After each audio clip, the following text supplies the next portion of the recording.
Bismillahirrahmanirrahim. Assalamualaikum warahmatullahi wabarakatuh. Nama saya Muhammad Asmin Fasir Rizky dari 12 MIPA 3, absen 23. Halo, nama saya Diego Kurniawan, absen 14, kelas 12 MIPA 3. Nama saya Delila Salsabila, absen 6. Kami kelompok 8 dari kelas 12 MIPA 3 akan membahas materi tentang cara kerja PLTA. Selamat menonton. Di dalam kehidupan, manusia menggunakan tenaga listrik untuk memenuhi kebutuhannya sehari-hari.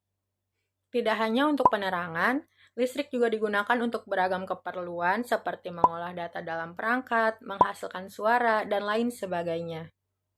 Adapun energi yang biasa digunakan sehari-hari berasal dari listrik yang dihasilkan dari beragam metode, salah satunya adalah pembangkit listrik tenaga air atau PLTA.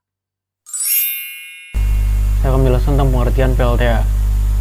Pembangkit listrik tenaga air merupakan pusat listrik yang memanfaatkan energi potensial dan energi kinetik air dengan memperhatikan ketinggian serta kecepatan aliran air untuk memutar turbin air yang nantinya akan menghasilkan energi listrik. Aliran air ini diperoleh secara langsung seperti dari air terjun atau bisa juga diperoleh dengan menampung air terlebih dahulu, seperti dengan mendirikan bendungan. Energi listrik yang dibangkitkan dari PLTA ini biasa disebut sebagai hidroelektrik. Kemudian saya akan menjelaskan jenis-jenis PLTA. Jenis PLTA itu dibagi menjadi dua berdasarkan tinggi terjun yang pertama, dan yang kedua itu berdasarkan aliran sungai. Saya akan menjelaskan berdasarkan tinggi terjun. Yang pertama itu PLTA jenis tanaman terusan air atau waterway. Ini gambarnya.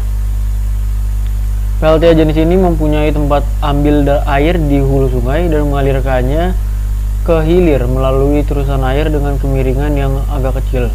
Listrik yang didapat berasal dari memanfaatkan tinggi terjun dan kemiringan sungai. Yang kedua itu jenis-jenis PLTA berdasarkan tinggi terjun. Yang kedua ada PLTA jenis dam atau bendungan air. Ini gambarnya. PLTA jenis ini memiliki bendungan yang melintang di hulu sungai sehingga air yang berada di hulu sungai posisinya akan lebih tinggi. Hal ini dimaksudkan agar energi potensial yang dihasilkan dapat dimaksimalkan dengan tinggi terjun yang lebih besar. Kemudian saya akan menjelaskan jenis-jenis PLTA berdasarkan aliran sungai. Berdasarkan aliran sungai itu yang pertama ada PLTA jenis aliran sungai secara langsung atau run of river. Jenis ini menggunakan aliran sungai secara alamiah untuk menghasilkan energi listrik. PLTA jenis ini tidak mengganggu aliran air sungai yang mengalir dari hulu ke hilir. Energi yang dihasilkan akan sebanding dengan debit air yang mengalir. Yang kedua ada PLTA dengan kolam pengatur. Jenis ini mengatur aliran sungai dengan menggunakan kolam pengatur dan membangkitkan listrik sesuai dengan beban. Jenis PLTA ini bertujuan menaikkan posisi air di hulu agar menghasilkan energi potensial yang lebih besar. PLTA ini dapat mengatur aliran sungai per hari atau per minggu sesuai dengan kebutuhan beban. Yang ketiga ada pusat listrik jenis waduk.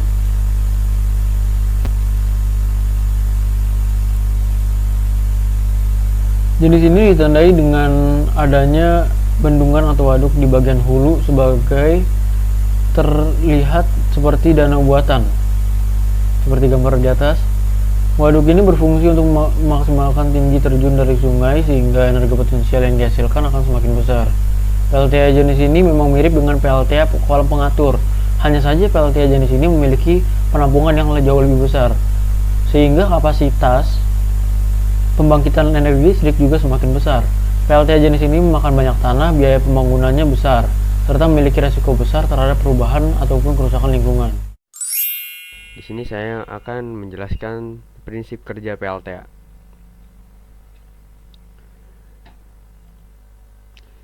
Prinsip kerja PLTA sangat sederhana, yaitu dengan memanfaatkan energi potensial dan energi kinetik pada air, umumnya berasal dari air terjun atau sungai.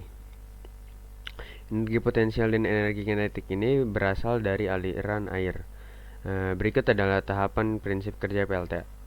Yang pertama, air yang digunakan ditampung terlebih dahulu dengan menggunakan bendungan.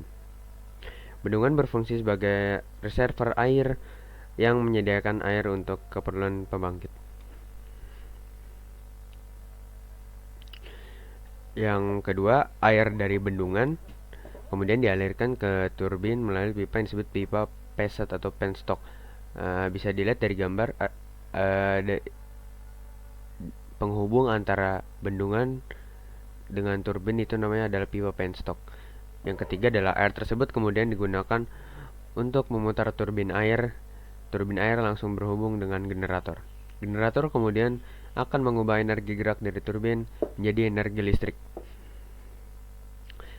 Selanjutnya, energi listrik yang dihasilkan lalu ditransfer menggunakan alat bernama main transformer. Lalu, listrik ada tambahan sebelum dialirkan. Listrik disalurkan ke transformer step up agar listriknya tegangannya naik dan lebih mudah dialirkan melalui kabel-kabel yang tipis. Lalu listrik kemudian disalurkan ke konsumen melalui transmission line atau kabel yang biasa ada di jalan-jalan.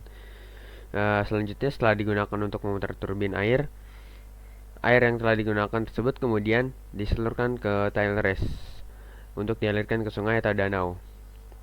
Tile race ada di gambar ini. Setelah melewati turbin dan draft tube, air akan dialirkan ke tile race. Terdapat dua hal yang penting yang memiliki pengaruh besar dan perlu diperhatikan dalam sistem PLTA, yaitu ketinggian jatuhnya air. Semakin tinggi air dijatuhkan, maka semakin besar pula energi yang dihasilkan. Para ilmuwan mengatakan bahwa kekuatan air yang dijatuhkan berbanding lurus dengan jarak jatuh. Dengan kata lain, air yang dijatuhkan 2 kali tingginya, maka menghasilkan 2 kali energi lebih besar. Yang kedua ada debit air yang mengalir. Semakin besar jumlah air yang dialirkan, maka semakin besar pula tenaga yang akan dihasilkan. Debit air yang tergantung pada jumlah air mengalir di sungai. Selanjutnya adalah komponen-komponen PLTA. Dam atau bendungan berfungsi untuk menampung air dalam jumlah besar, karena turbin memerlukan pasokan air yang cukup dan stabil. Selain itu, dam juga berfungsi untuk pengendalian banjir. Yang kedua ada pipa pesat atau penstock. Pipa pesat berfungsi untuk menyalurkan dan mengarahkan air ke cerobong turbin. Salah satu ujung pipa pesat dipasang pada bak penenang minimal 10 cm di atas lantai dasar bak penenang, sedangkan ujung lainnya diarahkan ke cerobong turbin. Yang ketiga adalah turbin. Gaya jatuh air yang mendorong baling-baling menyebabkan turbin berputar. Dengan menggantikan fungsi dorong angin untuk memutar baling-baling, digantikan air untuk memutar turbin. Langkah selanjutnya, turbin akan mengkonversi energi potensial yang disebabkan gaya jatuh air menjadi energi kinetik. Tanpa turbin, cara kerja PLTA tidak akan efektif. Yang keempat adalah generator.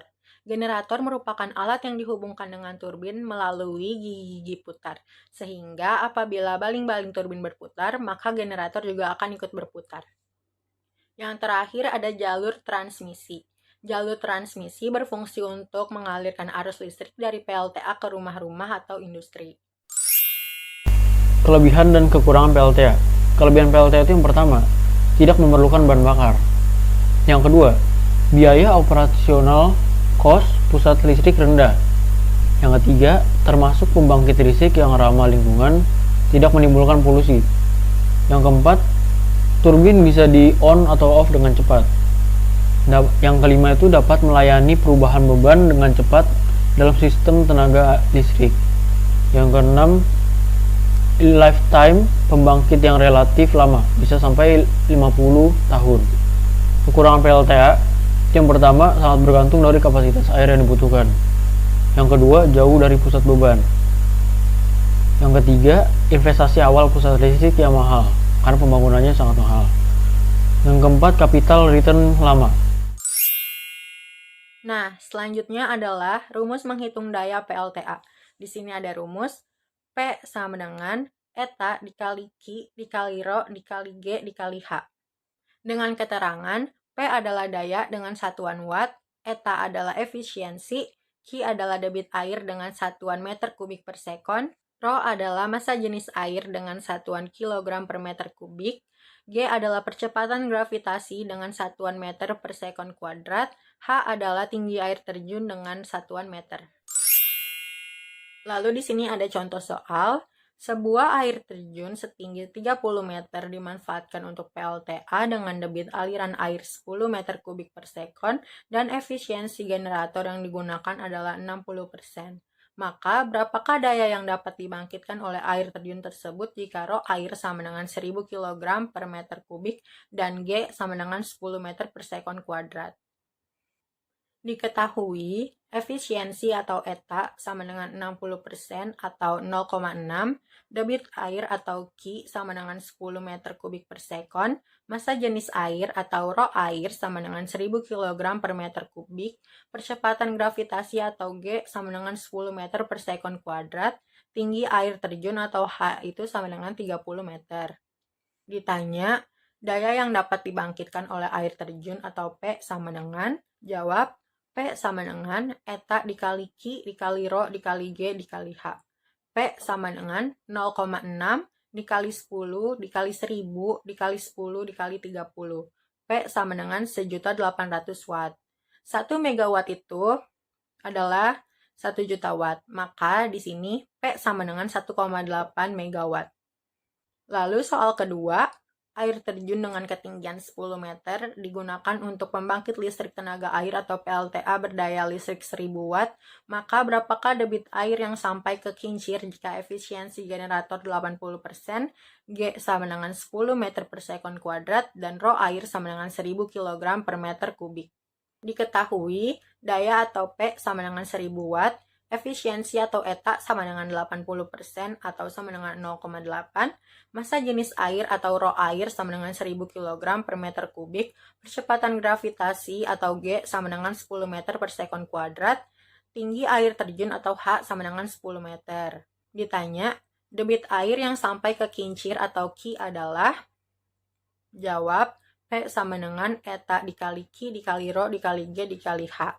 1000 sama dengan 0,8 dikali Q dikali 1000 dikali 10 dikali 10. 1000 sama dengan 80.000 Q. Q-nya pindah ruas jadi ke kiri, maka Q sama dengan 1000 meter kubik per 80.000 sekon. Q sama dengan 1 meter kubik per 80 sekon. Nah, 1 meter kubik itu kan sama dengan 1000 liter. Maka di sini Q sama dengan 1000 liter per 80 sekon dan hasil akhirnya Q adalah 12,5 liter per sekon. Sekian penyampaian materi dari kelompok 8, yaitu cara kerja PLTA. Kurang lebihnya mohon maaf dan terima kasih sudah menonton. Wassalamualaikum warahmatullahi wabarakatuh.